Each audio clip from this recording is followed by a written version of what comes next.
கெட்டி மேளம் சீரியல்ல நாளைக்கு என்ன நடக்க போகுதுன்னு பார்க்கலாம். வாங்க வீடியோக்குள்ள போலாம். ஈஸ்வரமூர்த்தி பேசுனதையெல்லாம் கேட்டுட்டு இருந்த வெற்றிக்கு மனசே இல்ல. அடப்பாவி, இந்த துளசியை நம்ப வச்சு எப்படியெல்லாம் வாக்குறுதி கேட்டுட்டு இப்போ வந்து துளசியை ஜெயிச்சதுக்கு அப்புறம் வெளியில அனுப்புறேன்னு சொல்லிட்டு இருக்காரு. இது நியாயமா?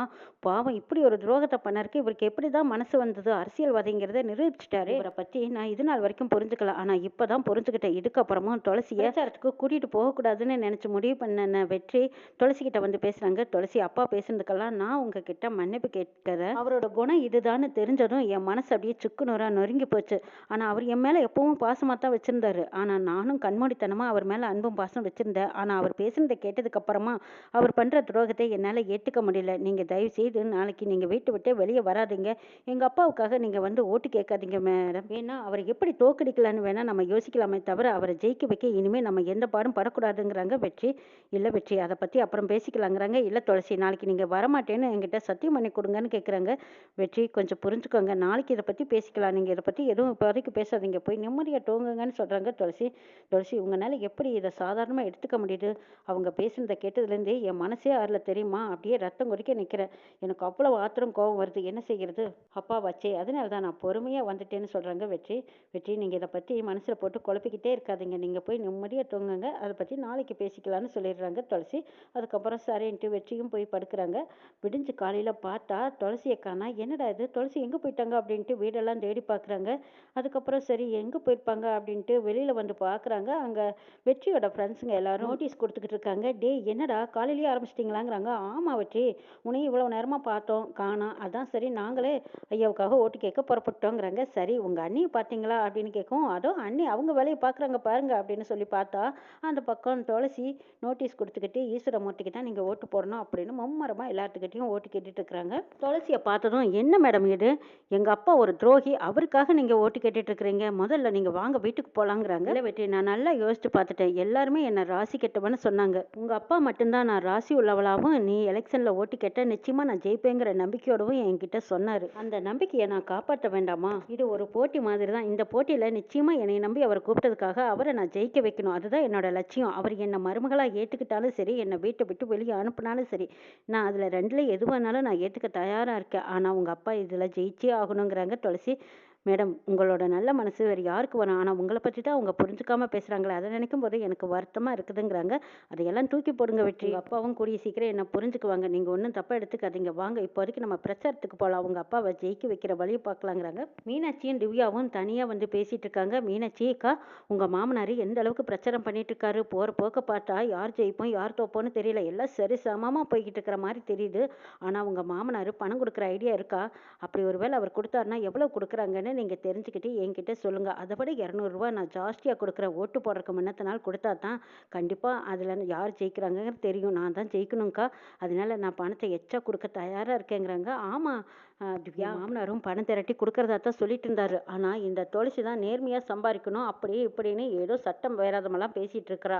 ஆனால் என் மாமனார் பணம் கொடுக்க தயாராக தான் இருக்காரு. அவரை விட நீ 200 எச்சு கொடுத்து ஓட்டு ஜெயிச்சிரு. என் மாமனார் இந்த எலெக்ஷனில் தோற்று போய் நிற்கணும். அதுக்கு காரணம் இந்த ராசி கெட்ட துளசி தான்னு சொல்லி அவளை எல்லாருமா சேர்ந்து மூலையில் உட்கார வைக்கணும். அது மட்டும் இல்லை, நாங்கள் எல்லாரும் ஒரு ஐடியாவும் திட்டமும் போட்டிருக்கோம்.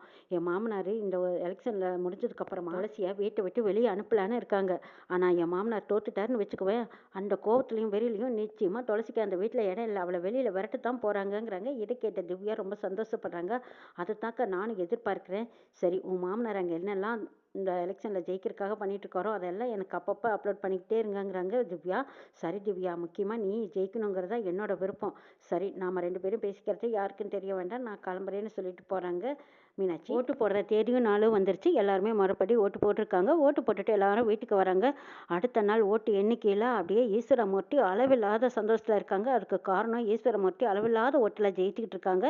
நியூஸில் வந்து ஓடி வந்து வெற்றி சொல்கிறாங்க. அப்பா முதல்ல நியூஸ் பாருங்கங்கிறாங்க. அபிராமி முதற்கொண்டு பாட்டி மீனாட்சி எல்லாருமே நியூஸ் பார்க்கும்போது அங்கே திவ்யாவோட பல மடங்கு ஈஸ்வரமூர்த்தி தான் ஜெயிச்சிட்டு இருக்காங்க. மந்திரி போஸ்டிங் கிடைக்கிறதுக்கு கூட எனக்கு பெரும் வாய்ப்பு இருக்கு. எப்படியோ நல்லபடியாக நம்ம ஜெயிச்சாச்சு அப்படின்னு சந்தோஷத்தில் இருக்காங்க. எல்லா தொகுதியிலையும் திவ்யாவை விட ஈஸ்வரமூர்த்தி தான் ஜெயிச்சிருக்காங்கன்னு எல்லா தொகுதி தலைவர்களும் ஈஸ்வரமூர்த்தியை பாராட்டுறாங்க. தலைவர்கள் எல்லாரும் மாலை வாங்கிட்டு வந்து ஈஸ்வரமூர்த்திக்கு மரியாதை கொடுக்குறாங்க. எல்லாத்துக்கும் நன்றி சொல்லிட்டு இருக்காங்க. ஆனால் துளசியை பற்றி ஒரு வார்த்தை கூட பெருமையாக பேசாத ஈஸ்வரமூர்த்தியை மனசுக்குள்ள நினைக்கிறாங்க வெற்றி. ச்சே, இத்தனைக்கும் காரணம் துளசி தான். துளசி எவ்வளவு தூரம் அலைஞ்சு திரிஞ்சு ஈஸ்வரமூர்த்திக்காக ஓட்டு கேட்டாங்க. இன்னைக்கு அவங்கனால தான் இவர் ஜெயிச்சு நிற்கிறாரு. இவ்வளவு சந்தோஷத்துக்கும் காரணம் துளசி தான். ஆனால் இந்த துளசிக்கு ஒரு நன்றியாவது சொல்கிறாரா பாரு. அப்போ இருந்து துளசியை வெறுத்தே பேசிட்டு இருந்தாங்க. ஆனால் துளசி செஞ்ச காரியத்துக்கு இவர் ஒரு நன்றி கூட அவரோட நன்றி கடனை காட்டாதது ரொம்ப அருவருப்பாக இருக்குதுன்னு நினச்சிட்டு இருக்கிறாங்க வெற்றி. இங்கே எல்லாரும் குடும்பத்தோடு சந்தோஷமாக இருக்கிறத பார்த்துட்டு இருந்த மீனாட்சி தனியாக போய் திவ்யாவுக்கு ஃபோன் பண்ணுறாங்க. பாவம் திவ்யா தோற்று போய் அழுதுட்டு இருப்பான். அவன் மனநிலைமை எப்படி இருக்குன்னு தெரியலையே, ஃபோன் போட்டு கேட்கலாம் அப்படின்னு மீனாட்சி திவ்யாவுக்கு ஃபோன் பண்ணுறாங்க. திவ்யா அழுதுட்டு இருக்காங்க. என்ன திவ்யா அழுகிறியாங்கிறாங்க.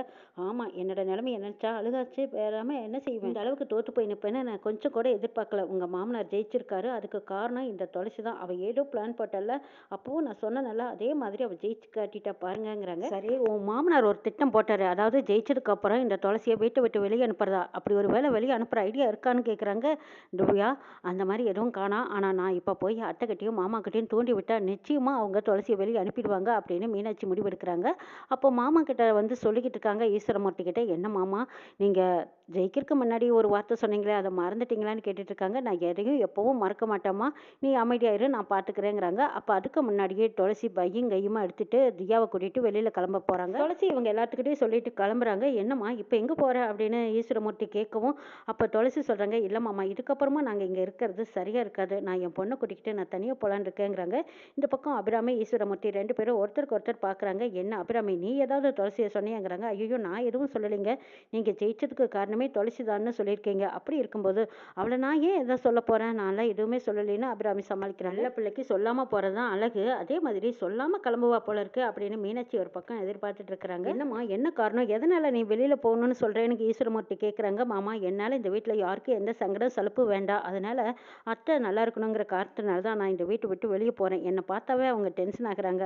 அவ்வளவு சிரமத்தை கொடுக்க நான் விரும்பலை, அதனால் நான் பாட்டுக்கு இருக்கிறது தானே எனக்கு மரியாதை, எனக்கு நல்லதுங்கிறாங்க. மேடம், நீங்களே முடிவெடுத்து வெளியில் போனதுக்கப்புறம் என் பொண்டாட்டி வெளியில் இருக்கும்போது நான் மட்டும் உள்ளே எப்படி இருக்க போகிறேன், நானும் உங்களோடவே வரேன், நம்ம குடும்பத்தோடு போய் வெளியில் தங்கிக்கலாம் அப்படின்னு வெற்றி துளசி கூட வரதுக்கு தயாராக இருக்காங்க. இதை பார்த்து அபிராமி நினைக்கிறாங்க, ஐயோ, குடும்பத்தோடு வெளியில் முடுக்கி விட்டுட்டாவல்ல, நம்ம வீட்டுக்காரருக்கு கெட்ட பேர் வந்துடும்.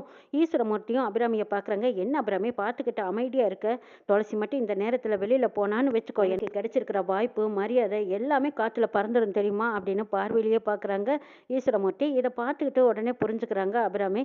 இல்லைங்க, நான் பார்த்து சமாதானம் பண்ணி அவங்கள வீட்டிலேயே தங்க வைக்கிறேன் அப்படிங்கிற மாதிரி அபிராமி சொல்லிட்டு, இதை பார்த்து துளசி, நீ வீட்டை விட்டெல்லாம் வெளியே போக வேண்டாம். ஆரம்பத்தில் உன்னை புரிஞ்சுக்காம ராசி இல்லாதவா அப்படி இப்படின்னெல்லாம் பேசி உன் மனசை காயப்படுத்தியிருக்க, ஆனால் இந்த எலெக்ஷனில் உன்னை பற்றி புரிஞ்சுக்கிட்டேன், நீ எவ்வளோ ஒரு ராசி உள்ளவன்னு நான் தெரிஞ்சுக்கிட்டேன் துளசி.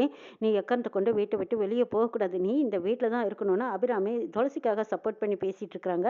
அப்போ துளசி அபிராமியை பார்க்கும்போது புரிஞ்சுக்கிறாங்க, அடே அப்பா, அம்மானால இப்படியெல்லாம் கூட பேச முடியுமா, இப்படியும் பேசுகிறாங்க அப்படியும் பேசுகிறாங்க. சரி, துளசி என்ன முடிவெடுத்தாலும் அது நமக்கு சம்மதம் தான் நினைக்கிறாங்க வெற்றி.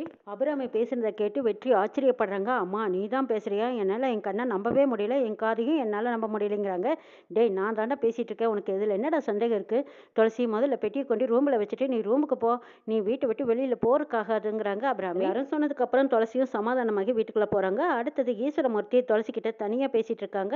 தூரத்துல இருந்து வெற்றி பார்த்துட்டு இருக்காங்க. அப்பா இருக்காக துளசிக்கிட்ட ஏதோ பேசுகிறாங்களே, என்னவா இருக்கும்னு யோசிக்கிறாங்க. மாமா, என்கிட்ட என்ன பேச போகிறீங்கன்னு கேட்குறாங்க துளசி.